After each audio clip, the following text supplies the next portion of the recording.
এই শোনো না, আমাদের অন্ধবিশ্বাস চ্যানেলটি যারা এখনো সাবস্ক্রাইব করেননি, প্লিজ সাবস্ক্রাইব করে দাও।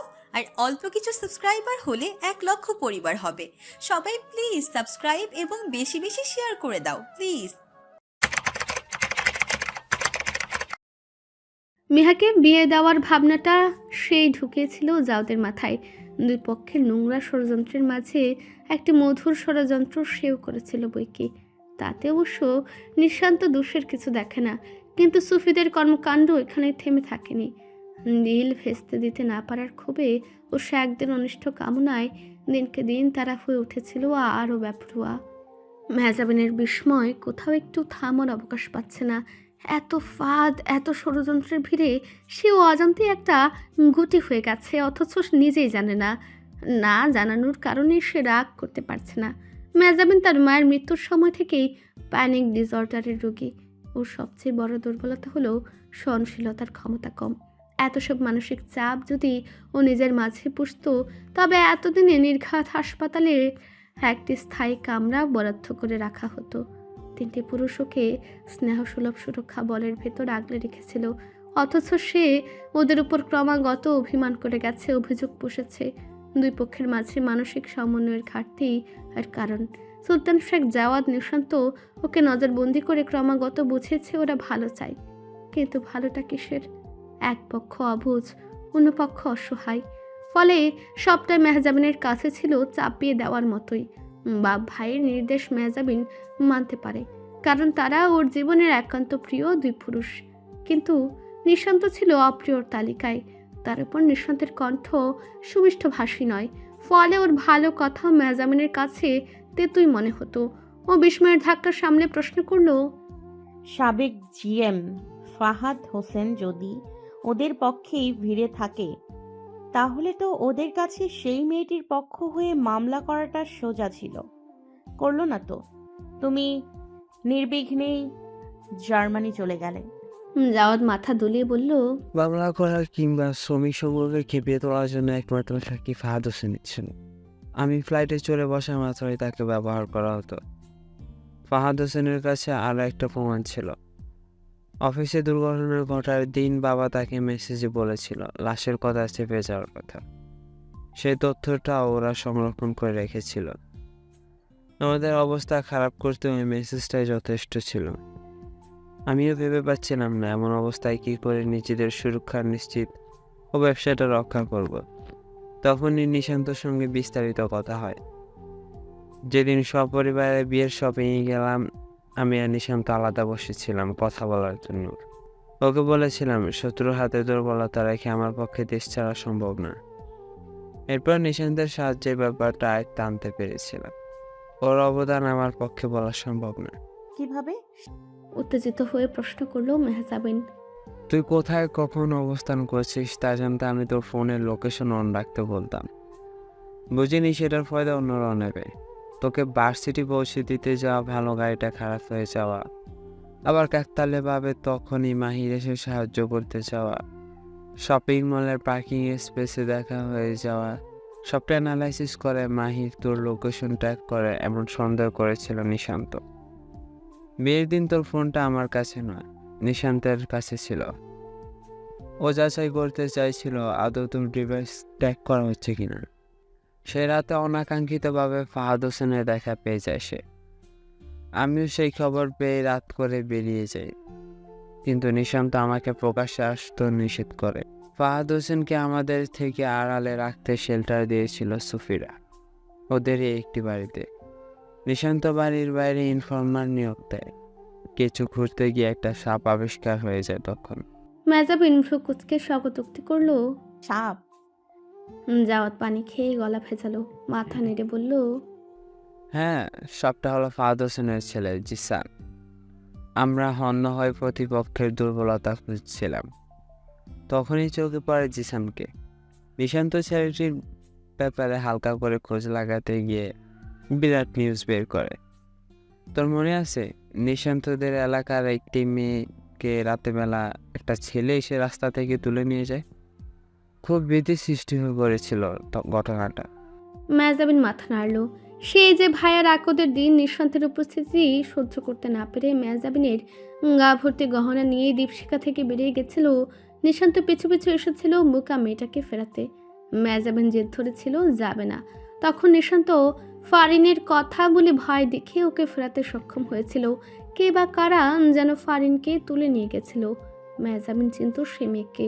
ও মুখে হাত চেপে বলে উঠল, ওরাই কি তুলে নিয়ে গিয়েছিল? জাওয়াত সম্মতি দিল। জিসান তুলে নিয়েছিল। সে কিশোরের সদস্য, স্বভাবে উগ্র ও বেপরোয়া। অল্প বয়সে নেশা ও নারীতে আসক্তি ধরেছিল। পারিনকে রাস্তা থেকে জিসান ও তার বন্ধুরা তুলে নিয়ে যায়। দীর্ঘদিন আটকে রেখে গণধর্ষণ চালায়। মেয়েটি নির্যাতিত হতে হতে এক পর্যায়ে মারা যায়। উগ্র হলো বুদ্ধিতে কাছে ছিল ওরা। লাশ নিয়ে ধরা পড়ার ভয়ে বেশি দূর না গিয়ে এলাকার কাছে ফেলে, আর ধরা পড়ে যায় এক প্রত্যক্ষদর্শীর চোখে। লোকটা এলাকার বাসিন্দা বলে জিসানকে চিনে ফেলে। সেই লোকই থানায় লাশের সন্ধান দেয়। এরপর ফারিনের ফ্যামিলি খবর পেয়ে মামলা দেয়। প্রত্যক্ষদর্শী লোকটি সাক্ষী হবে বলেছিল, কিন্তু মামলা চলমান অবস্থায় আকস্মিক সে সাক্ষী দেওয়া থেকে সরে দাঁড়ায়। জিসানকেও পুলিশ ধরতে পারেনি। নিশান্ত সবটা জানতে পেরে জিসানকে প্রথমে আটক করায়। এরপর ফাহাদ হোসেনকে পাল্টা হুমকি দেয়, আমাদের বিরুদ্ধে যাওয়ার চেষ্টা করলে তার ছেলেকে পুলিশের কাছে হ্যান্ড ওভার করবে। যদিও জিসানকে থানায় দিতেই হতো, আপাতত ওকে একটা গুটি হিসাবে ব্যবহার করতে চেয়েছিলাম আমরা। তাতেই কাজ হলো। ফাহাদ হোসেন ছেলের চিন্তায় সুফিদের সঙ্গে একাত্মতা প্রকাশ অপারগতা জানায়। তাই আমাদের প্রতিষ্ঠানের বিরুদ্ধে এখনো সলিড কোনো অ্যাকশন নিতে পারেনি ওরা, যদিও পারিবারিকভাবে অনেকটাই পেরেছে। সুফিদের সাজানো খেলা বিগড়ে দেওয়া ফাহাদ হোসেন এবং দুই পক্ষের তোপের মুখে আছে।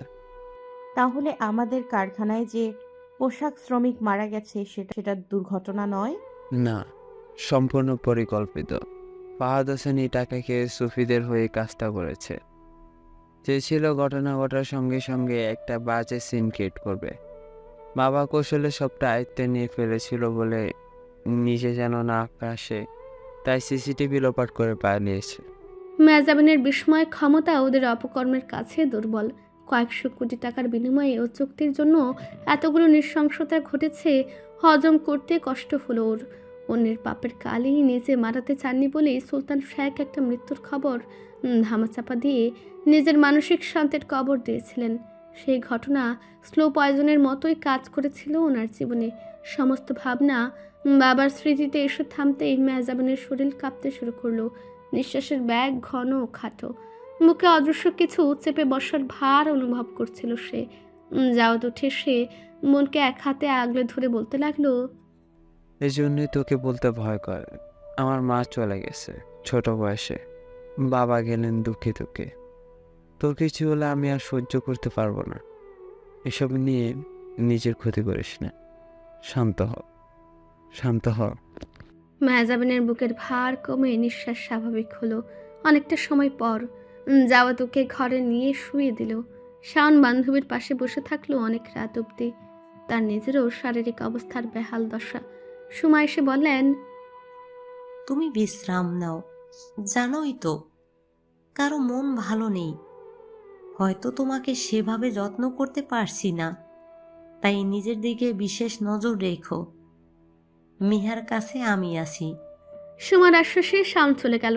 সুমা মিহার সিথানের কাছে বসলেন জড়তা নিয়ে। গত 4টে দিন তিনি ঘর থেকে বের হননি। জাওয়াত মিহার সঙ্গে কথা বলেননি। ওনার মনে ভয় জমেছে। ভাবছেন ওরা হয়তো বাবার মৃত্যুর জন্য সুমাকে দায়ী করেছে। অপরাধ বোধে ধীরে ধীরে ক্ষয়ে যাচ্ছেন তিনি। মেহজাবিন বালিশে মুখ লুকিয়ে শুয়ে আছে। সুমা কিভাবে কথা শুরু করবেন বুঝতে পারছিলেন না। আরও একবার তীব্র অসহায় বোধ হলো ওনার। কি চূড়ান্ত ছন্ন ছাড়া তাদের সম্পর্ক। আবেগ, অনুভূতি, সঙ্গতি, সহানুভূতি, পারস্পরিক বোঝাপড়া, কোনোটারই দৃঢ়তা নেই। এক সুলতান শেখই ছিলেন সেতুবন্ধন। তাকে হারিয়ে কি করে নতুন সেতু করে উঠবে সেটাই ভাবনার। জরি খালা মেহজাবিনের জন্য খাবার নিয়ে রুমে এসেছেন। সুমাকে পাশে বসে থাকতে দেখে তিনি বললেন, আপনি গিয়া খাইয়া নেন, আমি মিহার কাছে আছি। জামাই না আইলে আমি এই রাইতে ওর কাছেই থাকবো। সুমা আরও একবার অসহায় বোধ করলেন, কেননা মিহার উপর জরি বা তানির যতটা প্রভাব আছে ওনার ততটা নেই। গৃহিণী হয়েও বহিরাগত দুজনের কাছে এই হারটা ওনাকে বারবার যন্ত্রণা দিত। আজকেও ব্যতিক্রম হলো না। তবে আগের মতো কঠিন চোখে চেয়ে কঠিন স্বরে কিছু বলতে ইচ্ছে হলো না। তিনি নীরবে উঠে যেতে নিচ্ছিলেন। মিহা তখন বালিশ থেকে মুখ তুলে বলল, খাবারটা রেখে যাও খালা, তোমাদের জামাই আজ আসবে না, তোমাকেও থাকতে হবে না, আম্মু এখানে থাকুক। জরি খালার গোমরা অভিব্যক্তি আড়াল হলো না। সুলতান শখের মৃত্যুর দিন থেকে তিনি দেখছেন দুইজনের মাঝে দূরত্ব কমেছে, অথচ হওয়ার কথা ছিল উল্টো। জরি খালার আরও কিছু কারণে সুমাকে নিয়ে অসন্তোষ আছে। স্বামীর মৃত্যুতে সবচেয়ে বেশি কাদার কথা স্ত্রীর, কিন্তু সুমার মাঝে আহাজারির প্রাবল্য দেখা যায়নি। কয় ফোঁটা চোখের জল ঝরেছিল তা গুণে বলে দেওয়া যাবে। এই পাষাণ মেয়ে মানুষের হাতে ভবিষ্যতের সংসারটার কি যে হাল হবে ভেবে কোনো কুল কিনারা পাচ্ছেন না। জরি খালা খাবার রেখে চলে গেলেন। সুমা যেন কথা বলার কোনো একটা মাধ্যম পেয়েই বললেন, নিশান্ত আসবে না? কাজ আছে নাকি? নীরবতা প্রলম্বিত হলো। দুজনেই বুঝতে পারলো গল্প করার মতো প্রয়োজনীয় রসদ তাদের মাঝে নেই। কিছুক্ষণ ইতস্তত করে মেহজাবিন পুনরায় বলল, আম সরি আম্মু। আকস্মিক বাক্যে অবাক হলেন সুমা। কি কারণে? বিয়ে হয়ে দীপশিখার যাওয়ার পর 2 সপ্তাহে আমি যতবার কল করেছি তুমি একদিনও আমাকে বাড়ি ফিরতে বলনি, বাড়িতেই থাকতে বলতে। আমি তখনকার পরিস্থিতির গুরুত্ব বুঝিনি তুমি বাবাকে নিয়ে এতটা প্রেসারে আছো। অভিমান করে ভাবতাম আমার নিজের মা হলে কখনো আমাকে এত অবহেলা করতো না। আমি যেন বাড়ি ফিরি সে কথা বলতো, আমার খুশিকে গুরুত্ব দিত, কিন্তু তুমি একবারও বলতে না, বাবাও বলতো না। তাই রাগ করে তোমার সঙ্গে রুডভাষী হয়েছিলাম। ইটস ওকে, আমি তোমার মনের অবস্থা বুঝেছিলাম। মেহজাবিনের মনের ভার কিছুটা কমল। রাতে সুমাকে তার কাছে শুতে বলল। সুমা রাজি হলেন। বাতি নেভানোর কিছুক্ষণ পর শোনা গেল ফুপানোর শব্দ। সুমা মেহজাবিনের দিকে পিঠ দিয়ে শুয়েছেন। মেহজাবিন নিঃসংকোচে তাকে পেছন থেকে এক হাতে জড়িয়ে ধরল। বিগত দিনের জমানো সবটুকু গ্লানি বোধ অশ্রুরূপে বের করে দিলেন সুমা। একে অপরের সঙ্গী হয়ে অন্ধকারে প্রাণ ভরে কাঁদল ওরা। পাখি ডাকা ভরে এখন আর শুভা পাখি হয়ে ওঠে না। জগিংয়ে যাওয়া হয় না 1 সপ্তাহ যাবৎ। তবু বর্ষ পুরনো অভ্যাসের বশে তার ঘুম ভাঙে পাখিদের সঙ্গে। এরপর তীব্র মন খারাপের মুহূর্ত। লাউ ও কদু রোজ সকালে এসে দীপশিখার সামনে ডাকাডাকি করে যায়। শুভা জানলা দিয়ে হাত নাড়ে, বাইরে যেতে পারে না। শরীরের সব ক্ষত সেরে না উঠা অবধি তাকে সতর্কতা অবলম্বন করতে হবে। কুকুর বিড়াল থেকে ইনফেকশন যেন না হয় তাই দূরত্ব বজায় রাখা। তাতে কি মন মানতে চায়? মন আরও অনেক কিছুই মানতে চায় না। বিশাল ড্রেসিং টেবিলটার নিজের প্রতিচ্ছবি দেখতে ইচ্ছে করে না ওর। গালের একপাশে কি বিশ্রী দাগ। বিগত 1 সপ্তাহে দিলশানকে নিজের হীনমন্যতার কথা অনেকবার বলেছে ও। সুলেখা সৌন্দর্য নিয়ে অনেক বেশি সচেতন। পুতুলের মতো একটা মেয়ে চান ছেলের জন্য, সেখানে শুভার মতো মুখে দাগ হওয়া মেয়েকে পুত্রবধূ করতে চাইবেন? দিলশান ওর কথা শুনে স্মিত হেসে বলে, এটা তো শোভার স্বভাব নয়। তাকে কেউ চাইবে সে প্রতীক্ষায় বসে থাকার মেয়ে নয় সে, বরং সে যেটা চায় সেটা আদায় করে নেওয়াটাই শোভার বৈশিষ্ট্য। আর যদি ঝামেলা কিছুতে হতে থাকে তাহলে সমস্যা নেই। শোভার বুদ্ধির ওপর আমি নিজের চেয়েও বেশি বিশ্বাস করে ফেলি, ঠিকই ফোন দিয়ে এঁটে ফেলবে। শুভা তখন কপাল কুঁচকে বলে, বাহ, প্রেমে পড়াবো আমি, বিয়েও হব আমি, তাহলে তুমি কোন রাজকার্য উদ্ধার করবে? সেটা সময় বলে দেবে। ওদের কথা হয় ফোনে। বাড়ির সবার সামনে শুভা ও দিলশানের সম্পর্কের খবর ফাঁস হয়ে যাবার পরে শুভা নতুন ফোন চাইতে পারেনি, তাই একটু কাঁদুনি গিয়ে অনন্তের ব্যবহৃত ফোনটা নিয়ে নিয়েছে সে। অনন্তের ঘন ঘন ফোন বদলের বাতিক আছে, তাই নতুন কেনার আগ্রহে পুরনোটা দিয়ে দিয়েছে। শুভার এক পায়ের গোড়ালিতে ও হাঁটুতে জখম হয়েছে। ছোটাছুটি নিয়ে বিধি নিষেধ আছে বলে বাড়ি থেকে বের হওয়া বন্ধ। দিলশান বাড়ির সামনে দিয়ে যাওয়ার সময় কল করে। সামান্য একটু দেখা হয়, তাতেই তুষ্ট থাকতে হয় দুজনকে। এদিকে দিলশানের উপর আসা ভুল চিকিৎসার অপবাদ মোচন হয়েছে সম্প্রতি। জানা গেছে সমস্যার সৃষ্টি হয়েছে ওষুধে। প্রায় কাছাকাছি মোড়কে ভিন্ন দুই ফার্মাসিউটিক্যালস কোম্পানি একই মেডিসিন উৎপাদিত করে, যার একটি আসল অন্যটি নকল। হাসপাতাল সংলগ্ন ফার্মেসিগুলো অধিক লাভের আশ্রয় গোপনে আসলের সঙ্গে ভেজাল ওষুধ বিক্রি করে। তারই কুফল পেয়েছিল দিলশনের পেশেন্ট, অথচ বিনা দোষে ওকে অপবাদ নিতে হয়। কোন কোন ফার্মেসিতে ভেজাল ওষুধ বিক্রি হয় সেগুলো চিহ্নিত করে আইনি ব্যবস্থা গ্রহণ করা হয়েছে। জাওয়াদ অফিসে যাওয়ার পথে শাওনকে দীপশিখায় নামিয়ে দিয়ে গেছে। শাওন মাঝে একদিন মনকে অল্পক্ষণের জন্য দেখতে এসেছিল, আজ অনেকটা সময় নিয়ে আসা। শুভা ফোনে ওর সংস্থার স্বেচ্ছাসেবীদের সঙ্গে কথা বলছিল। ওর অবর্তমানে ক্ষুদ্র সংস্থাটিও স্থবির হয়ে গেছে, সেটাকে পুনরায় সতেজ করতে হবে। শাওন রুমে ঢুকেই মনের দিকে তীক্ষ্ণ চোখে চেয়ে বলল, কার সঙ্গে কথা বলছিস? হোয়াইট হাউসের ছেলেটির সাথে? শুভার জীবনের আরেক উৎপাত হলো এই, ফোনে কথা বলতে দেখলেই সকলে এমন দৃষ্টিতে তাকায় যেন সে প্রেমের আলাপ করছে। বিশেষ করে শিরিন তো মেয়ের সঙ্গে কথাই বলছে না ভালো করে। বোধহয় সবসময় ছোট ভেবে আসা মেয়েটার আকস্মিক বরফ হয়ে যাওয়াটা তিনি হজম করতে পারছেন না, বাড়ির কেউই বোধহয় পারছে না। তাই আপাতত এইসব বিষয়ে কোনো কথা ওঠেনি বাড়িতে।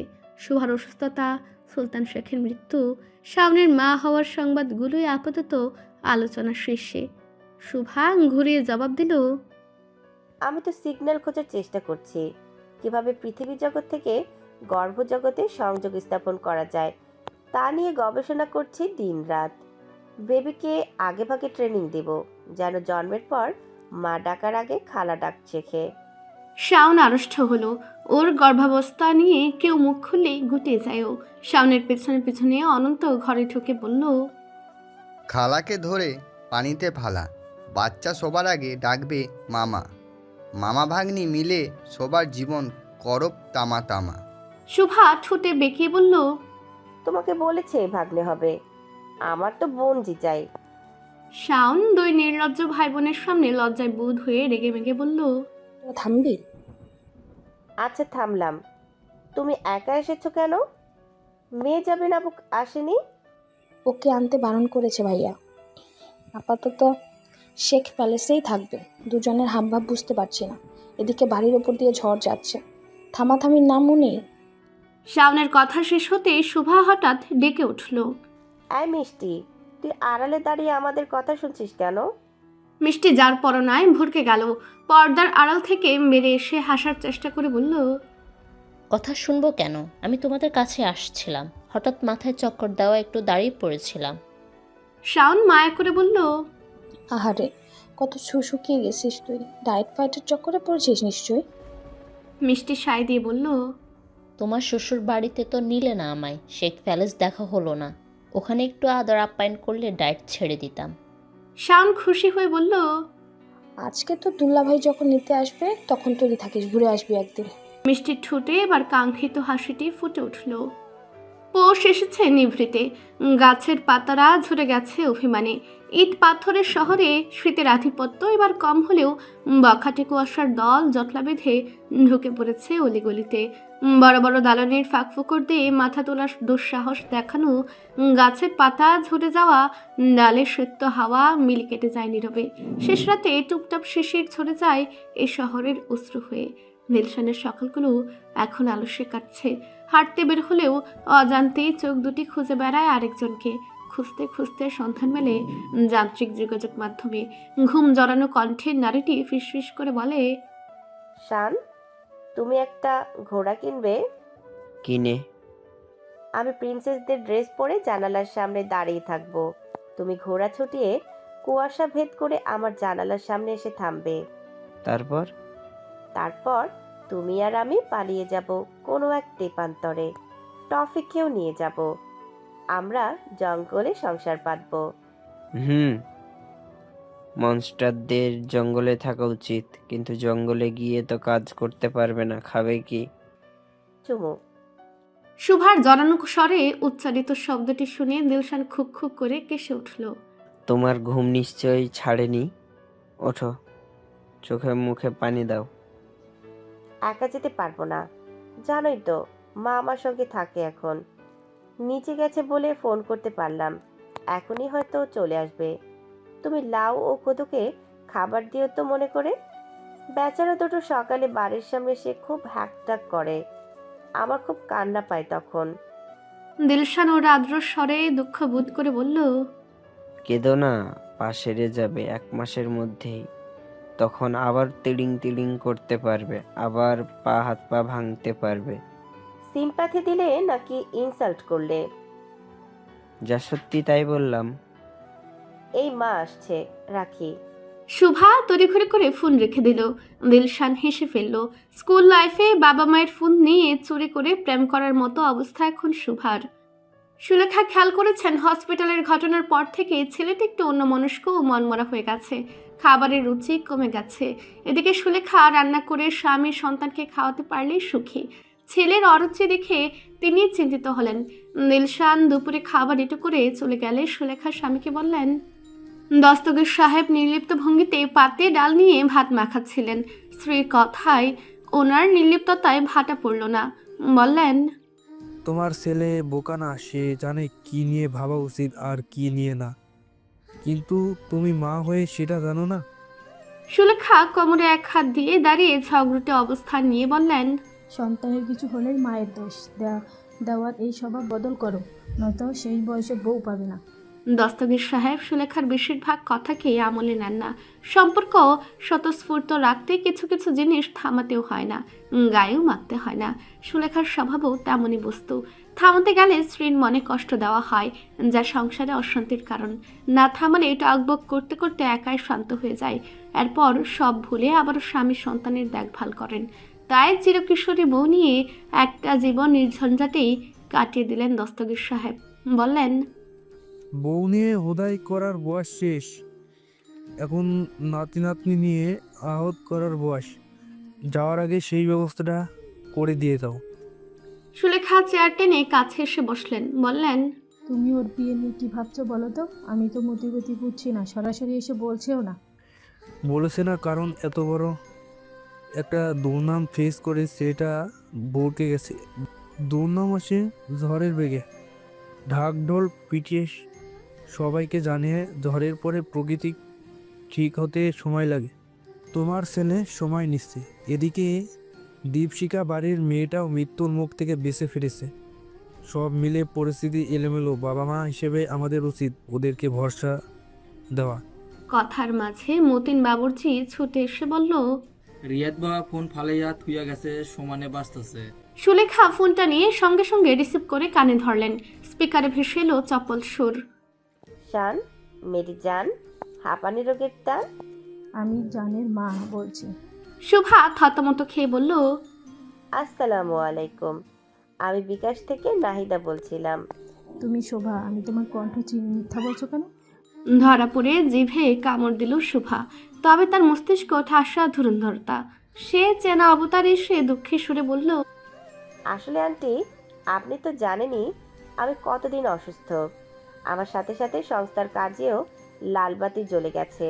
তাই বিকাশের ফ্রড ব্রাঞ্চের সভাপতি হয়ে ঘরে বসে টাকা কামানোর চেষ্টা করছিলাম।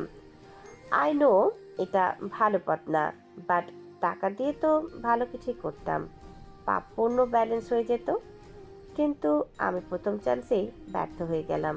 না না, তুমি একদম ঠিক করেছো ফোন করে।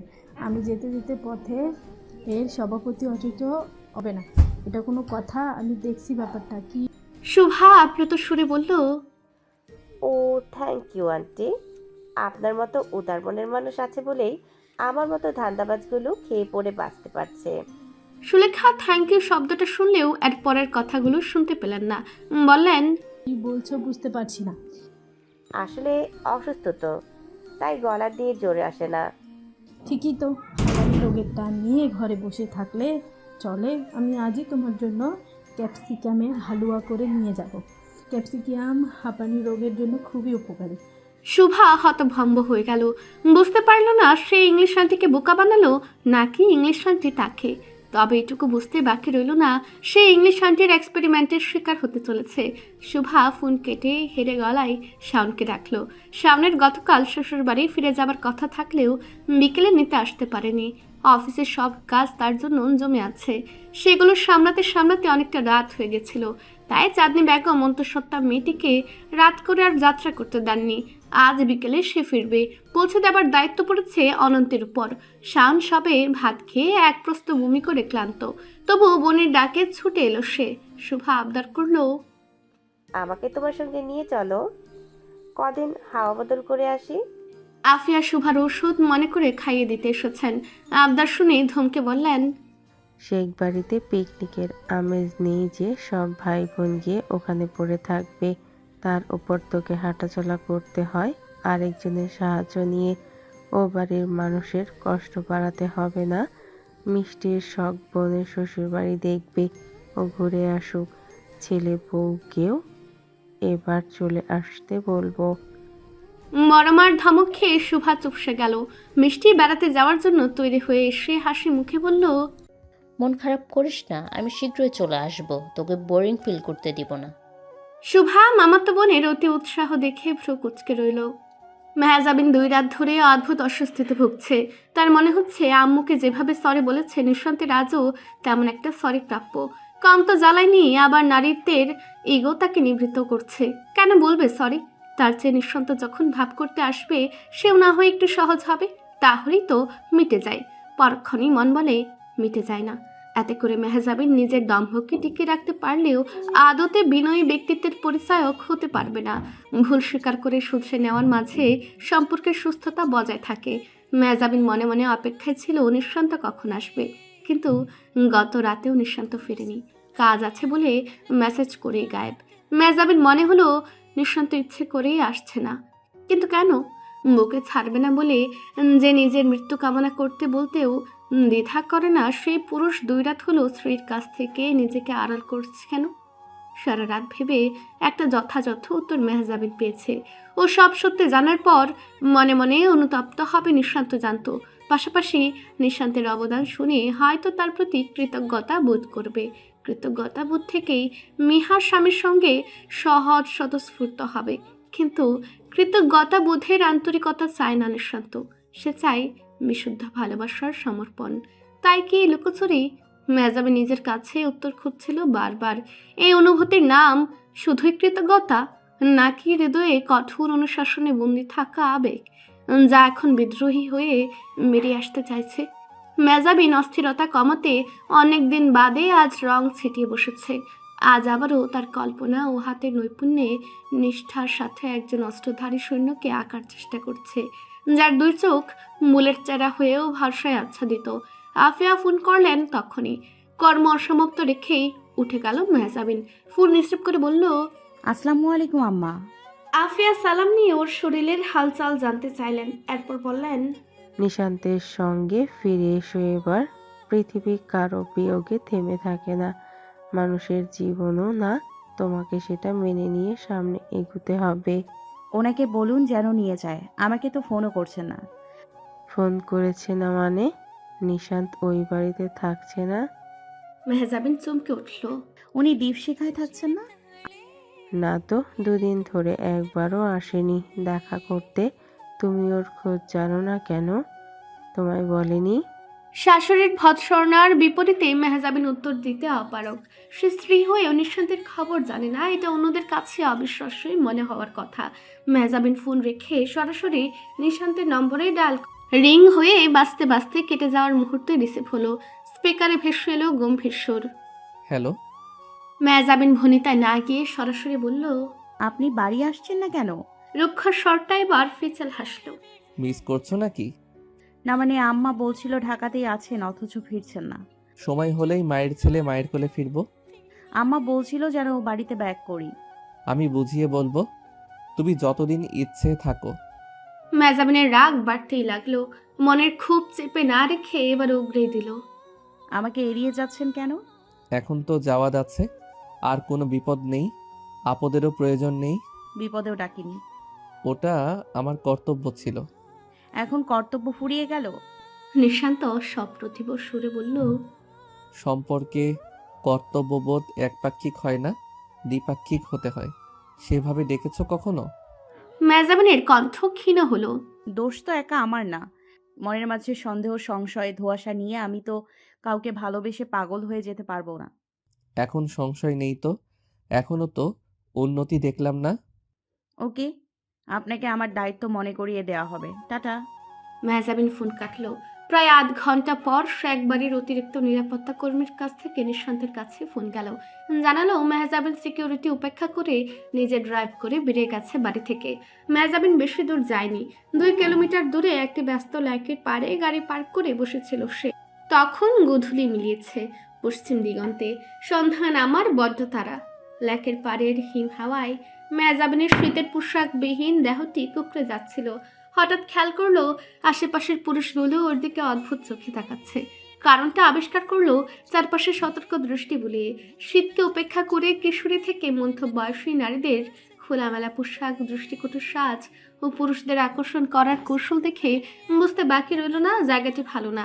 কিন্তু ততক্ষণে সেও এক মধ্যবয়সী পুরুষের চোখে পড়ে গেছে। সরে পড়ার আগেই পুরুষটি ওর সামনে এসে মুখ ভর্তি সিগারেটের ধোঁয়া ছেড়ে অশ্লীল ইঙ্গিতে বলল, শীতের দিনে এমন আগুনের ফুলকির মতো রূপ নিয়ে একলা থাকতে হয় না। আমার মতো শীতকর মানুষকে উত্তাপ দিয়ে বাঁচাতে সাহায্য করো। যা চাও তার চেয়ে বেশি দিব। জীবনে প্রথম এমন বৃষ্টি অভিজ্ঞতায় পড়ে দিশেহারা মেহজাবিন ভয়ে কেঁপে উঠেছিল। তখনই পিঠের পেছনে ভারী কিছুর অস্তিত্ব পেল সে। একটা সবল হাত ওর কোমর জুড়ে ধরে কর্তৃত্ব প্রকাশ করলো নীরবে। চেনা পুরুষালী সুবাসটা নাকে লাগতেই মেহজাবিনের ভয় কেটে ঠুটে ফুটে উঠেছিল ভরসার হাসি। নরাজ স্বরটা বিপরীত ব্যক্তির আত্মা কাঁপিয়ে ব্যঙ্গ করে বলে উঠল, আমাকে আরেকটু বাড়িয়ে দিতে পারেন? আমি শুধু উত্তাপ দেব না, ঝলসেও দেব। ঠোঁট কামড়ে মাথা নত করে বসে আছে মেহজাবিন। চোখ তুলে সোজা তাকালে একজোড়া চোখ ওকে শরবিদ্ধ করছে। দীর্ঘক্ষণ নীরবে চোর পুলিশ খেলা চলছে 2 জোড়া চোখে।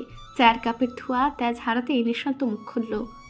চমৎকার বুদ্ধিমতী ও দায়িত্ব সচেতন একটা বউ পেয়েছি। তিনি নিজে বিপদে পড়ে আমাকে দায়িত্ব শেখাচ্ছেন। বিদ্রুপের উপদ্রবে মেহজাবিন যেই না পাল্টা জবাব দিতে মুখ খুলল, হাসির দমকে আবারও নুয়ে পড়ল সে। হাত দিয়ে নিজেকে বাতাস দেওয়ার নাটকে ভঙ্গিতে বলল, খুব গরম পড়েছে আজ, উত্তাপের ঝলসে যাওয়া গরম। নিঃশান্ত কটমট করে চাইল। কিছুক্ষণ আগে শীতার্ত কামুক ব্যক্তিটার উত্তাপের প্রয়োজনীয়তা কমাতে সে যথাস্থানে হাঁটুর প্রয়োগ ঘটিয়ে এসেছে।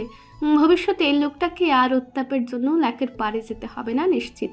বাদামল আদর্শটি অবলোকন করে আফসোস করে বলেছিল, সায়রা ধান ভাই, বংশের বাত্তি ফিউজ করে লাইছেন। সে থেকে মেহজাবিনের হাসি থামছে না। নিঃশান্ত দৃষ্টি খাটো করে মুয়ের হাসি দেখতে দেখতে চায়ের চুমুক দিল। তার চা সুরে বলল, কোনোদিন শুনেছ সূর্য নিজের উত্তাপে ঝলসে যায়? তার তো অন্যদের পুড়িয়েই অভ্যাস। পড়ছেন নাকি মেজর নাফিউন? আপনি গন্ধ পাচ্ছেন না চিত্রশিল্পী? এলাচ আর মালাইয়ের সুবাস মিশে স্বাদটা আরও বেড়ে গেছে। এখানে এত ভালো মটকা চা মেলে আগে জানা ছিল না।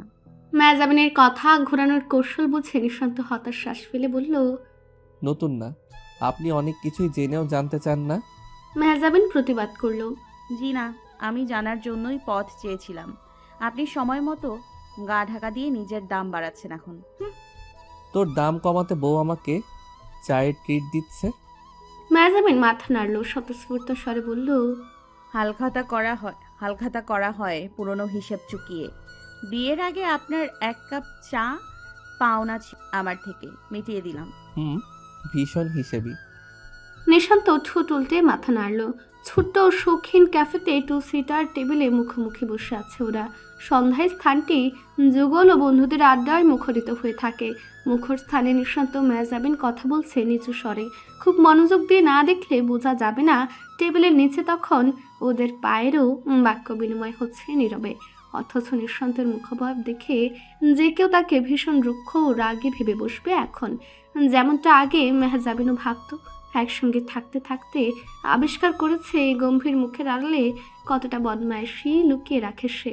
নিঃশান্ত সেই ভঙ্গিতেই বলল, বিয়ের আগের হিসাব মেটালে পরের হিসাবের কি হবে?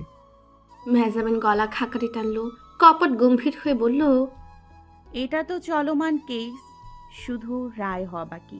নিঃশান্ত চায়ের কাপে শেষ চুমুক দিয়ে বিড়বিড় করলো, ওই রায়ে আমার বিন্দুমাত্র বিশ্বাস নেই। কি বললেন? কিছু না, চলো ওঠা যাক। বাড়িতে সবাই চিন্তা করছে। ক্যাফের অবস্থান গলির ভেতর, এখানে গাড়ি ঢুকে না বলে মেহজাবিন বড় রাস্তায় গাড়ি রেখে এসেছিল। ক্যাফে থেকে বেরিয়ে ওরা চিপা গলি ধরে হাঁটতে লাগলো। নিঃশান্ত মুখে মাস্ক পরে নিয়েছে। তার কড়া নির্দেশে মেহজাবিনকেও পড়তে হলো। ব্যস্ত পথে হরেক রকমের ফুড স্টল ও তা ঘিরে মানুষের সমাগম। আগে মেহজাবিনরাও বন্ধু বান্ধব মিলে সন্ধ্যায় এভাবে খাওয়া দাওয়া করতে বের হতো। অনেক দিন বাদে পুরনো দিনের মতোই একটা উপভোগ্য সময় পেয়ে ওর ঠোঁটে হাসি লেগেই আছে। মেহজাবিন হাঁটতে হাঁটতে প্রশ্ন করলো, আপনি আজ বাড়িতে থাকবেন না? নিঃশান্ত জবাব দিল আশেপাশে কি যেন দেখতে দেখতে। বউ আদর করে ডাকলে কোন বরের দুঃসাধ্যতা উপেক্ষা করে? মেহজাবিন আমতা আমতা করলো। আমি মোটেও আদর করে ডাকছি না। তাহলে থাকছি না। উত্তর দিয়ে ঘাড় ফেরাতে দেখলো মেহজাবিন একটা ফুচকা স্টলের সামনে দাঁড়িয়ে পড়েছে। মুখের মাস্ক খুলে ফেলে স্টল মালিককে ফুচকার অর্ডার দিয়েও ফেললো। নিঃশান্ত ওকে আড়াল করে ওর পেছনে দাঁড়ালো। এক প্লেট ফুচকা খেয়ে মেহজাবিন নাগা ভর্তি আরেক প্লেট অর্ডার করলো। নিঃশান্ত ফুচকা খায় না। ও বলল, তোমাকে দেখে মনে হয় না এত স্ট্রিট ফুড পছন্দ করো। মেহজাবিন বলল, খুব করি, তবে রেগুলার নই। খাওয়ার পর অসুস্থ হব, রিস্ক নিয়েই লোভটাকে প্রকাশ করি। নিঃশান্ত হঠাৎ চমকে উঠল। তো অসুস্থ হয়ে আমাকে বাড়িতে আটকে ফেলার জন্য এই ব্যবস্থা? আপনি তো বেশ চালাক হয়ে যাচ্ছেন। আপনার দয়ায়। নাগামরিচ ভরা ফুচকাগুলো টপ তেঁতুল জলে ডুবে খেতে দেখে এক পর্যায়ে নিঃশান্ত প্লেট টেনে নিয়ে বলল, আর খেও না, শরীর খারাপ করবে। মেহজাবিন ঝালে হু হা করতে করতে বলল, খাবার অপচয় করা উচিত না। নিঃশান্ত তবু প্লেটটা দিল না। সেটা অর্ডার করার আগে ভাবা উচিত ছিল। প্রায় জোর করে ফুচকা স্টল থেকে মেহজাবিনকে বের করে আনলো সে। মেহজাবিনের মুখ লাল হয়ে গেছে, নাক ও ঠোঁটের রং হয়েছে বেদানার মতো লাল। নিঃশান্ত হাঁটতে হাঁটতে এগিয়ে যাচ্ছিল গলির শেষের জুসের দোকানের কাছে। মিষ্টি শরবত খেলে ঝালটা প্রশমিত হবে ভেবে জুস অর্ডার দেওয়া হলো। ওরা দাঁড়িয়ে আছে দোকানের এক পাশে। নিঃশান্তের দৃষ্টি চঞ্চল, কোনো এক অশনি গন্ধ পাচ্ছে সে। পৌষের ঘনীভূত কুয়াশার মাস্ক পরিহিত মুখের অভিব্যক্তি বোঝা না গেলেও চোখের তীক্ষ্ণ ধীরসম্পন্ন দৃষ্টি যে সতর্ক অবস্থানে আছে সেটা বোঝা যায়। মেহজাবিন খেয়াল করে বলল, এনিথিং রং? আমাদের সময়টা ভালো যাচ্ছে না, সতর্ক থাকতে হবে প্রতি মুহূর্তে। জলদি খাওয়া শেষ করো। গম্ভীর গলায় নির্দেশ দিল সে, কিন্তু জুসের গ্লাসটা হাত অবধি পৌঁছালো না। তার আগে নিঃশান্তের সন্দেহ সত্যি হয়ে গেল। একজন মিশকালো গাত্রবর্ণের দশাশয় লোক ভিড়ের মাঝে মিশে ধীরে ধীরে ওদের দিকে আসছিল। হঠাৎ এক লোকের সঙ্গে ধাক্কা খেয়ে লোকটার জ্যাকেটের আড়ালে লুকে রাখা পিস্তলটা পড়ে গেল। আশেপাশের লোকেরা ভয় পেয়ে ছিটকে সরে গেল। দশাশয় লোকটা ভরকে গিয়ে এক সেকেন্ডের জন্য নিঃশান্তের চোখে চোখ রেখেছিল। তাতে যা বোঝার বুঝে গেল নিঃশান্ত। লোকটা মাটি থেকে পিস্তল তুলে পজিশন নেওয়ার আগেই মেহজাবিনের হাত ধরে ছুটতে শুরু করলো সে। মেহজাবিন ভরকে গেছে চূড়ান্তভাবে। বুঝতে বাকি নেই বিপদ পিছু নিয়েছে। অট্টালিকার মাঝের সরু গলিতে ছুটতে ছুটতে মেহজাবিন বলল, আরে গাড়ি তো উল্টো পথে। ওদিকে যাওয়া যাবে না। ওরা কতজন আছে জানা নেই আমাদের। ছুটতে ছুটতে জবাব দিল নিঃশান্ত। ওর ক্ষিপ্রতার সঙ্গে তাল মিলাতে কষ্ট হচ্ছে অনভিজ্ঞ মেহজাবিনের। আশেপাশের মানুষেরা দুইজন নারী পুরুষকে উদ্ভ্রান্তের মতো দৌড়াতে দেখে অবাক হলো। ওরা লোকালয় ছেড়ে আরেকটু ভেতরে যেতেই শুনশান পরিবেশে পৌঁছে গেল। সঙ্গে সঙ্গে নিঃশান্তের কানের পাশ দিয়ে কিছু একটা চলে যাওয়ার আভাস পেল সে। দেয়ালে গাঁথা বস্তুটি দেখে বুঝতে বাকি রইল না সাইলেন্সার লাগিয়ে শুট করা হয়েছে। মেহজাবিন তখনও টের পায়নি। একই ঝালে মাথা দপদপ করছে। তার উপর ম্যারাথন দৌড় দেওয়ার অপচেষ্টা। হাঁটুতে ভার করে সমানে হাঁপাচ্ছিল সে। নিঃশান্ত ক্ষিপ্রতার সাথে ওকে এক থাবায় নিয়ে একটি দেয়ালের আড়ালে অবস্থান নিল। জায়গাটি আলো বঞ্চিত, পুরনো শ্যাওলা ধরা দেয়ালের গন্ধ লাগছে নাকে। নিঃশান্তের বুকের নিচে চাপা পড়ে মেহজাবিন হাঁসফাঁস করে উঠল। বিরক্তি নিয়ে বলল, একদিকে শত্রুর তাড়া খেয়ে মরি, আরেকদিকে পাহাড়ের নিচে চাপা পড়ি। শাখের কড়াতে আটকে গেছি, দুদিকেই কাটে। নিঃশান্ত এক হাতে রিভলভার নিয়ে শূন্য দৃষ্টিতে দূরের আলোর দিকে তাকিয়েছিল। মেহজাবিনের কথায় তার ঠোঁটের কোণে ক্ষীণ প্রসারিত রেখা ফুটল। অপর হাতে ফোনে কারো কাছে লোকেশন শেয়ার করলো সে। তারপর ফোনটা পকেটে ভরে মেহজাবিনকে উঁচু করে তুলে ফেললো। আচানক কাণ্ডে নিজের ভারসাম্য রাখতেই মেহজাবিন দুই হাতে জড়িয়ে ধরল নিঃশান্তের গলা। দেয়ালের সাথে ঠেস দিয়ে বলল, নিঃশান্ত, আমার অঘটন ঘটন পটিয়সী, আপনি এখন খুশি? জবাব এলো না নারী কণ্ঠ থেকে, কিন্তু ঝালের চোটে হু হা করার ক্ষীণ শব্দটা এখনও মেয়েটির জিভ ঠোঁটের দখল ছাড়েনি, এটুকু বুঝতেই বাকি রইল না। স্বাভাবিক ছন্দে এই প্রথম কাছে আসা একজন বর্ষ পুরনো তৃষ্ণার্তের পক্ষে এমন আধারে মোড়ানো নৈকট্যের মুহ উপেক্ষা করা দুষ্কর। কানের কাছে ধেয়ে আসছে সম্মিলিত পদধ্বনি, ওরা এদিকে আসছে। নিশান্তকে তা নিয়ে চিন্তিত দেখা গেল না। চিন্তা শক্তির একাংশ তখন বাঁধনহারা, এক হাতে রিভলভার, অন্য হাতে প্রেয়সীর দেহখানি আগলে রাখা। নিশান্ত প্রেয়সীতেই মন দিল। মেহজাবিন ক্ষীণ বাধা প্রধানের চেষ্টায় কিছু বলতে চাইছিল, দুর্বল প্রতিরোধ ভেঙে গেল ঠোঁটের ছোঁয়ায়। দুই জোড়া ঠোঁটে যখন সংযোগ স্থাপিত হয়েছিল, দেয়ালের পাশে কেউ বা কারা অস্ত্র হাতে ছুটছিল। সুখ ও সুখ পরস্পর প্রতিদ্বন্দ্বী, মানব হৃদয়ে আধিপত্য বিস্তার নিয়ে এই দুই শ্রেণীর অনুভূতির মাঝে রাশারেশি প্রকট। কখনো সুখের রাজ্যে বালিঝড়ের মতো হানা দিয়ে সুখ নিজের আধিপত্য বিস্তার করে, কখনো বা সুখের ঝিরিঝিরি বৃষ্টি নিস্তেজ করে দেয় সুখের ধূলিকণা। জাওয়াত সুখের স্তব্ধতা পেরিয়ে আড়মোড়া ভাঙতে শুরু করেছে সবে। সে এখন গোটা শেখ ইন্ডাস্ট্রির কর্ণধার, শেখ প্যালেসের অভিভাবক। তাকে সুখেই কাতর হয়ে বসে থাকলে চলবে না। বাবার গোটা সাম্রাজ্যের হাল ধরতে হবে, পরিবারকে আগলে রাখতে হবে। দায়িত্ববোধ এমনই নিষ্ঠুর যে বসে দুদণ্ড সুখও পালন করতে দেয় না। জাওয়াত স্বাভাবিক জীবনে ফিরেছে।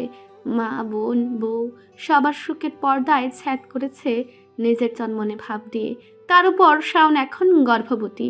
তার শারীরিক সুস্থতার পাশাপাশি মানসিক সুস্থতা নিশ্চিত করা জাওয়াদের জন্য সবচেয়ে গুরুত্বপূর্ণ। বাচ্চা আসবে শোনার পর এখনো অব্দি জাওয়াদ চুপচাপ। পিতা হওয়ার অতি সহ্য আহ্লাদ দেখায়নি। শাওনও তাই খুব একটা বিরক্ত করে না ওকে।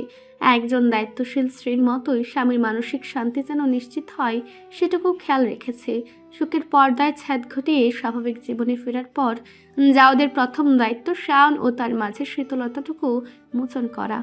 ঘড়ির কাঁটা টিকটিক করে 10টার ঘরে পৌঁছাতেই শাওন সাংসারিক কার্যাদি শেষ করে শোবার ঘরে ফিরল।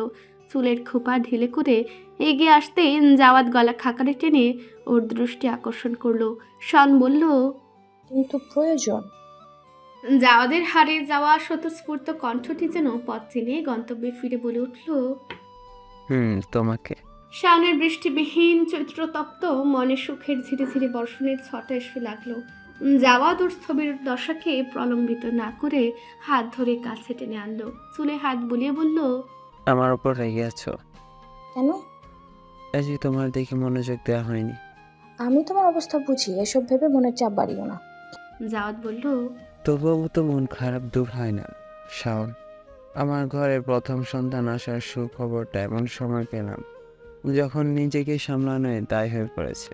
খুশি উচ্ছ্বাস হয়তো আসেনি মন থেকে, তবে সেটা সাময়িক। আল্লাহ যা করেন নিশ্চয়ই বান্দার ভালোর জন্যই করেন।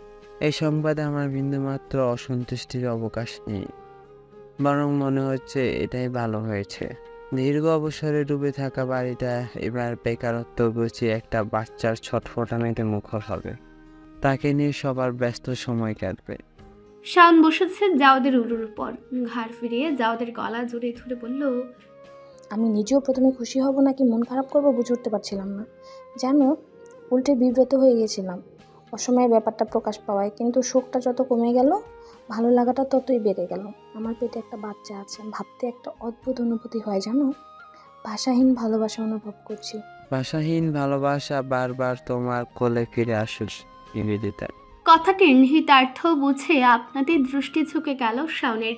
গালে সে রং ছড়ালো শীতের শিমুল ফুল। জাওদ হয়তো ভাষাহীন ভালোবাসার ভিন্ন একটা নমুনা দেখাতো শাওনকে। তার আগেই মিষ্টি হামলে পড়ল দরজার উপর। শাওন তটস্থ হয়ে স্বামীর কুল থেকে উঠে গেল। দরজা খুলতেই মিষ্টি ওর হাত টেনে ধরে বলল, আপু, তোমরা আমার সঙ্গে আসো। মিষ্টি প্রায় টেনে নিয়ে যাচ্ছিল শাওনকে। তারপর হঠাৎ বোধোদয় হওয়ার মতোই জিভে কামড় দিয়ে বলল, উফ সরি, তুমি তো ডাবল ভুলেই গিয়েছিলাম, সাবধানে পা ফেলে আসো। আর জাওয়াদকে বলল, আফুকে ধার দিলাম দুলাভাই, একটু পরে নিয়ে যাব। শাওন মামাতো বোনের পাকামোতে হেসে আলতো করে ওর মাথায় চাপড় মারলো। মিষ্টির পেছু নিয়ে নেমে এলো নিচতলায়। সেখানে মেহজাবিন এবং অনন্ত উপস্থিত ছিল। মিষ্টি সবার সামনে আকপাতে বলল, নিশান্ত ভাইয়া আর বাবির বিয়ে হয়েছে, কিন্তু বাসরের তো আয়োজন হয়নি। ভাইয়া তো 2 সপ্তাহ অসুস্থ ছিলেন, তারপর ভাবি বাবার বাড়িতে চলে গেলেন। আমিও তো চলে যাব নেক্সট উইকে। তো চাচ্ছিলাম যে আমরা যদি ছোট্ট করে ভাইয়া আর বাবির জন্য স্পেশাল মোমেন্ট ক্রিয়েট করি, তাহলে কারো আপত্তি আছে? মিষ্টির মুখে এমন কথা শুনে মেহজাবিন অবাক ও অস্বস্তি একই সঙ্গে অনুভব করলো। অনন্ত বলে উঠল, আরে বাহ, তুমি তাহলে পুরোপুরি মাছিতে খাওয়া মিষ্টিও নও, উপকারী বুদ্ধিশুদ্ধিও কিছু আছে তোর মাথায়? মিষ্টি মুখ কালো করলো সে কথায়। মাছিতে খাওয়া মিষ্টি মানে? তুমি কি আমাকে ইনসাল্ট করছো? অনন্ত হাই তুলে বলল, সত্য কথা হজম না হলেও ইনসাল্ট হয়েও যায়। যাই হোক, তোমার আইডিয়াটাও ভালো, তাও প্রশংসা করছি। সেটা নিয়েও বলো। মিষ্টি যেন ঝামেলা করতে চাইল না, তাই প্রসঙ্গে ফিরে বলল, আমরা চাচ্ছি ভাইয়ার বাবের জন্য সুইট অ্যারেঞ্জমেন্ট করতে, ওদের সুইট নাইটকে আরও স্পেশাল করে তুলতে। অনন্ত সঙ্গে সঙ্গে হাত তুলে বলল, ভোট দিলাম, পাশে আছি। শাওনও দুষ্টু হেসে বলল, আমার ভোটও মিষ্টিকে। মেহজাবিন অক্ষে কুটর সংকুচিত করলো। সন্দিগ্ধ সুরে বলল, ফাইজলামি, আগে থেকেই এসব ফোন দিয়ে এঁটেছিস? অনন্ত অবুঝ বালকের মতো ঠোঁট উল্টে বলল, খুশি ও বেটি, না পেলি বিয়ের আয়োজন আর না বাসর। আমরা তোর বন্ধু বলেও তোর দুঃখটা বুঝতে পারছি। চান্সে ডান্স কর।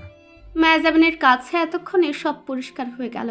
এই কারণেই তবে এতক্ষণ তাকে ঘরে যেতে দেয়নি ওরা, আড্ডার বাহানায় আটকে রেখেছে বাইরে। ওদিকে বর মিনসেটার দেখাও নেই। কে জানে সেই লোককেই এসবে ইন্ধন দিয়েছে কিনা। এর জন্যই তবে সকলে দল বেঁধে এ বাড়িতে এসেছে আজ। মেহজাবিন আমতা আমতা করে বলল, দেখ, তোরা এসব কিছুই করবি না। করে তো ফেলেছি, শুধু তুই একটা শাড়ি পরিস ব্যাস। সামনের কথায় আটকে উঠল মেহজাবিন। করে ফেলেছিস? তোর রুমের দেয়ালগুলো এমনিতেই পেইন্ট করা, তাই সাজানোর প্রয়োজন পড়েনি। শুধু একটু সুগন্ধি আর লাইটস।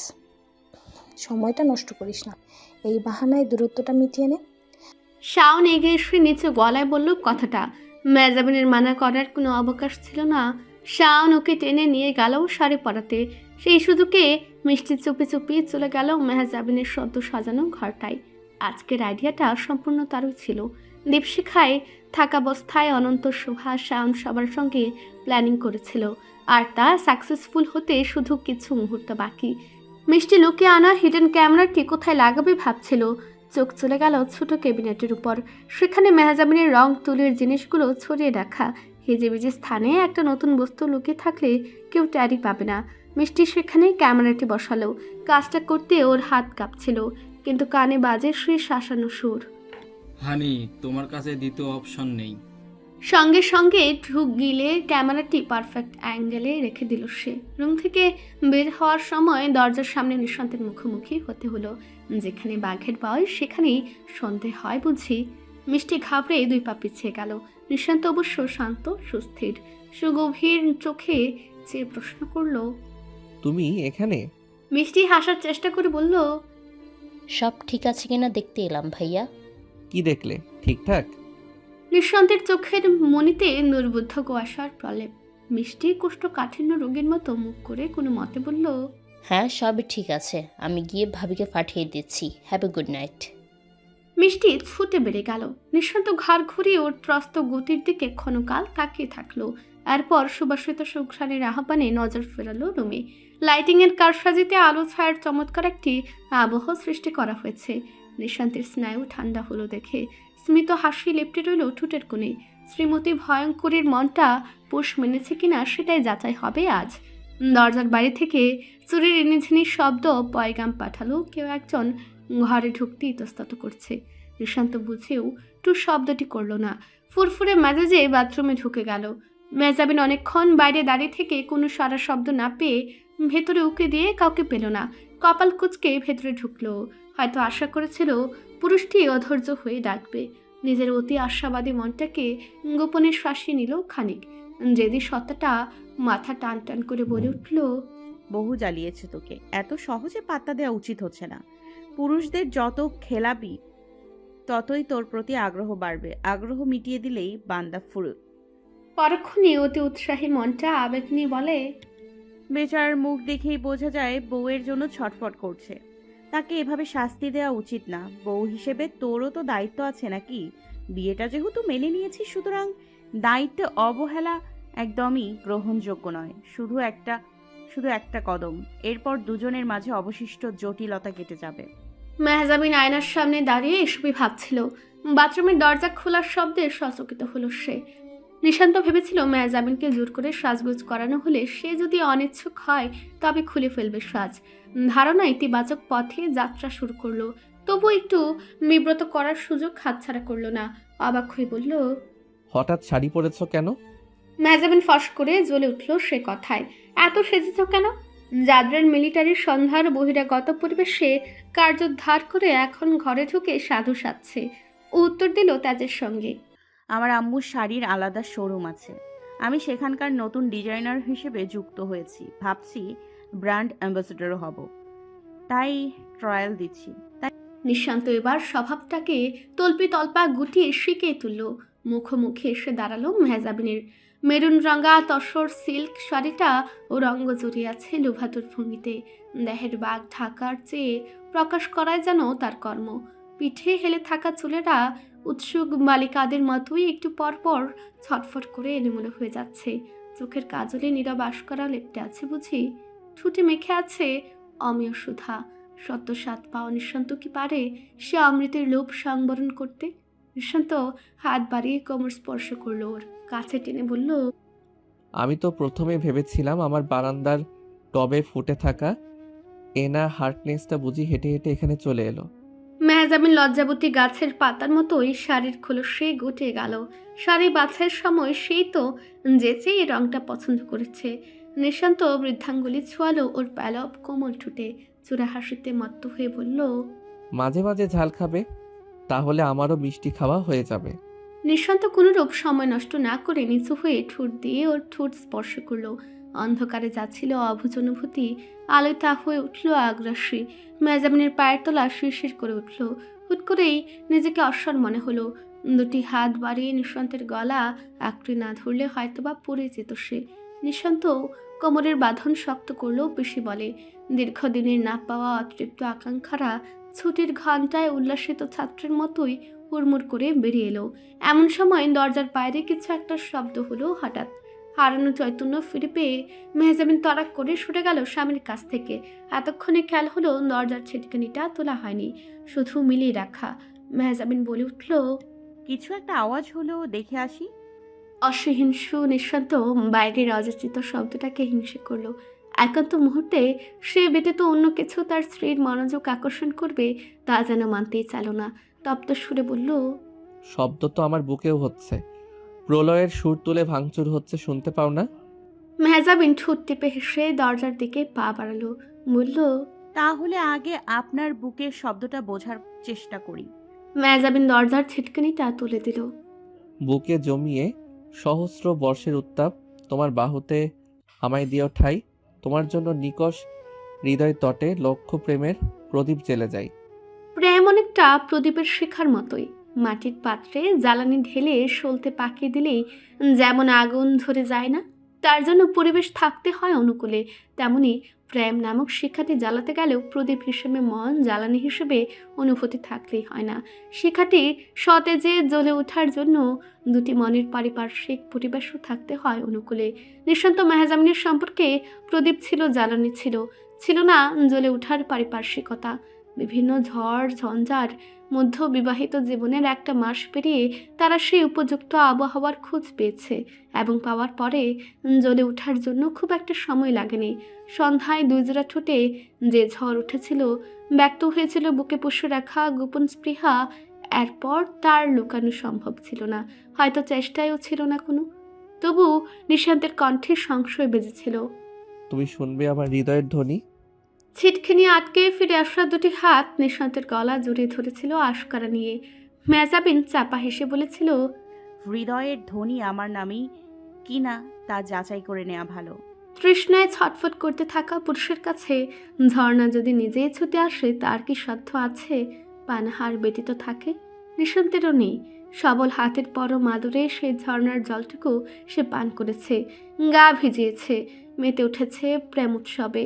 আর মেহজাবিন সদ্য পর্বতের বুক ছিঁড়ে প্রবাহিত হওয়া বিশুদ্ধ ঝর্ণাটি পথ ঠাউর করে এগোতে না পারায় নিশান্তকেই করে নিয়েছে পথের দিশা। নিঃশান্ত নিজ দায়িত্বে ওকে পৌঁছে দেবে প্রেম জোয়ারের মোহনায়, যেখানে গিয়ে পাওয়া যায় আত্মার পরিতৃপ্তি। সেই পরিতৃপ্তির পথটুকু উপভোগ্য করতে যত তোড়জোড়ে কোনো কমতি ছিল না, আবার তাড়াহুড়ো ছিল না। ধৈর্যশীল নিঃশান্ত পরম আদরে একটু একটু করে ছুঁয়েছিল তরুণীর শতুনো। ফুল প্রেমী মানুষ ফুলের গায়ে দাগও ফেলতে চায় না, সে চায় তার শখের ফুলটি সদা সতেজ থাকুক। নিশান্ত তার ব্যক্তিগত আয়না হার্কনেসের গায়ে সামান্যতম আঁচড় লাগায়নি। সে রাতেই মেহজাবিন এক অন্যরকম শিকারীর দেখা পেয়েছে, যে শিকার করে আদর দিয়ে, যার পৌরুষ স্পর্শে মেহজাবিন পেয়েছে নারীত্বের পূর্ণতা, যে সঙ্গ ওকে বুঝেছে দাম্পত্যের সুখ। রাগ মোচনের রোমাঞ্চকর ক্ষণে নিঃশান্ত বউয়ের কানে ফিসফিস করে বলে ওঠে, মেহেজান, ভালোবাসি। মেহজাবিনের চোখের খুলে তখন অশ্রুর আভাস। সে অশ্রুতে বেদনার উপস্থিতি ছিল কিনা সন্দিহান হলেও পূর্ণতার আবেগ ছিল টইটম্বর। নিঃশান্তের সারা মুখে হাত বুলিয়ে সেও বলে ওঠে, আমাদের আরও আগে প্রেমে পড়ার কথা ছিল। অতীতের একটা ভুলের মূল্য দিতে গিয়ে বড্ড দেরি হয়ে গেল। নিঃশান্ত মেহজাবিন গালে ঠোঁট চেপে ধরল। কৈশোর বয়সে যে গালে চর বসিয়ে দিয়েছিল, সে যদি জানতো সেই চরের সুদূর প্রসারের প্রভাব ওদের সম্পর্কের পথে প্রথম বাধা হবে। ছোট ছোট চুমুতে গাল ভেজে নিঃশান্ত দগ্ধ সুরে বলল, একটা চরে কতটুকু ব্যথা ধরে মেহেজান? তা কি আমার দীর্ঘ বছরের অনুতাপের চেয়েও শক্তিশালী? আপনার ভালোবাসার সামনে আর কোনো অনুভূতি শক্তিশালী হওয়ার ক্ষমতা রাখে না, নাফি। রাত যত গভীর হয় নিঃশান্ত মেহজাবিনের হৃদয়ের সমীকরণ তত সহজ হয়ে আসে। নিঃশান্তের বুকে মাথা রেখে মেহজাবিন পরম নির্ভরতায় ঘুমিয়ে পড়ে। রোদের উষ্ণতা মাখার সকালে মেহজাবিনের ঘুম ভাঙল সর্বাঙ্গে শোক যাপনের যন্ত্রণা নিয়ে। যথারীতি নিঃশান্ত ওর আগে বিছানা ছেড়ে উঠে গেছে। মেহজাবিন গোসল সেরে এসে দেখলো নিঃশান্ত তখনও রুমে আসেনি। না বলে বেরিয়ে গেল নাকি ভেবেও ছুটে বেড়ে গেল বাইরে। আর ঠিক তখনই ফাঁকা ঘরের দিকে উদ পেতে থাকা মিষ্টি ঝড়ের ব্যাগে রুমে ঢুকে পড়ল। কাঙ্ক্ষিত স্থানে হাত বাড়াতে দেখলো হিডেন ক্যামেরাটা গায়েব। মিষ্টি চোখে অন্ধকার দেখলো, যেন এখানেই তো রেখেছিল খেলনা গাড়িটা। কিছু খুঁজছো মিষ্টি? দরাজ স্বরের শীতল হুঙ্কারে ধ্বনিত হলো ঘরখানি। এই কণ্ঠের প্রতি একদা প্রবল আকর্ষণ অনুভব করত মিষ্টি। তার নৈকট্য লাভের জন্য করে ফেলতে চাইতো ভয়ানক কোনো দুঃসাহস। এখন সমস্ত দুঃসাহসে এসে আধিপত্য ছড়িয়েছে ভয়। মিষ্টি ভীষণ ঘাবড়ে পিছু ফিরে গিয়ে ক্যানভাসের সঙ্গে ধাক্কা খেলো। মেহজাবিনের আঁকা অসমাপ্ত চিত্রটি পড়ে যেতে নিলে নিঃশান্ত সামলে নিল। মিষ্টি আরেক দফা ঘাবড়ে গিয়ে তুতলে বলল, এক্সট্রিমলি সরি। নিঃশান্ত শীতল হাসল। কুয়াশার খাজে লেপটে থাকা সত্যের চেয়েও হিম সেই হাসি। বলল, তুমি কি কিছু নিয়ে চিন্তিত? এমন হুটহাট চমকে গিয়ে অসংলগ্ন আচরণ করছো কেন? কারো অনুমতি ছাড়া তার পার্সোনাল স্পেসে ঢুকতে হয় না মিষ্টি। এইটুকু সহবত আশা করতে পারি না তোমার কাছে। অন্য সময় হলে মিষ্টির অপমান বোধে টনটনে হয়ে উঠত বোধ হয়। এ সময় তা হলো না। সরি বলে কোনো মতে রুম থেকে বেরিয়ে গেল সে। মিষ্টিকে রুম থেকে বের হতে দেখতে পেল অনন্ত, মেহজাবিন। ওরা উপরে আসছিল। মেহজাবিন মুখ কালো করলো স্বামীর কাছাকাছি মেয়েটিকে দেখে। কেন জানি মেয়েটিকে ওর সুবিধার লাগে না। এমনকি গতকাল এত আয়োজন করে নবদম্পতির রাতটি মধুর করার পেছনে তার প্রচেষ্টা থাকার পরেও মেহজাবিন মিষ্টির প্রতি কৃতজ্ঞ হতে ব্যর্থ। নিজেরই হিংসে কাতর মনের প্রভাব কিনা কে জানে। অন্যদিকে অনন্তের সঙ্গে নিঃশান্তের দৃষ্টি বিনিময় হলো গোপনে। দুই ভাইয়ের চোখের ইশারায় গড়ে কোনো বার্তা ছিল। অনন্ত তা বুঝে নিতে সক্ষম এবং পালনেও তৎপর। সে সহসে মেহজাবিনের পাশ থেকে কেটে পড়ল। মেহজাবিন ভেবেছিল সকালে স্বামীর মুখোমুখি হতে ভীষণ লজ্জা করবে ওর, কিন্তু তেমন কিছুই হলো না। মেহজাবিন ঘরে ঢুকলো গুমরা মুখে। গুমরা মুখের কারণও স্পষ্ট করে বলে দিল, ওই মেয়েটা সারাক্ষণ আপনার আশেপাশে ঘোরে কেন? নিঃশান্তের চোখে মুখের দুর্বোধ্যতা গোপন হয়ে ক্রমে স্বতঃস্ফূর্ততা ভেসে উঠল। বলল, মৌমাছিরা মধুর আশেপাশে ঘুরবেই। মধু বিষে ভরা বান আপনি। পানে তো ঘায়েল হলে না, উল্টে আমাকে ঘায়েল করলে। তার মানে? মেহজাবিন বুঝতে না পেরে ভ্রুকুটি করলো। নিশান্তকে মানে বোঝাতে গা হতে টি শার্ট খুলে ফেললো, মুখকে ইশারা করে বলল, তো জঙ্গিটা আসলে কে? খোলা বুকে দাঁতের চিহ্ন আঁকা। শিল্পীর গালে গোধূলি নেমে এলো। দায় মাথায় নিয়ে অবনত হলো চোখ। নিজের সারা গায়ে আতে পাতি করে খুঁজেও কোনো চিহ্ন সে উদ্ধার করতে পারেনি যা দিয়ে পাল্টা উত্তর দেওয়া যায়। সর্বাঙ্গে স্পর্শানুভূতি প্রকট হলেও ক্ষতের সামান্য চিহ্নও নেই। অথচ নিঃসন্তই ছিল দখলদার, অনবদমিত। মিহা শুধুই স্রোতের অনুকূলে সঙ্গ দেওয়া এক সঙ্গী। ঠোঁট কামড়ে লাজুক অভিব্যক্তি চেপে বলল মেহজাবিন। নিয়মিত ভালোবাসার গল্প শুনতে এবং পড়তে আমাদের অন্ধবিশ্বাস চ্যানেলটি সাবস্ক্রাইব করে পাশে থাকা বেল আইকনটি ক্লিক করুন। ধন্যবাদ সবাইকে।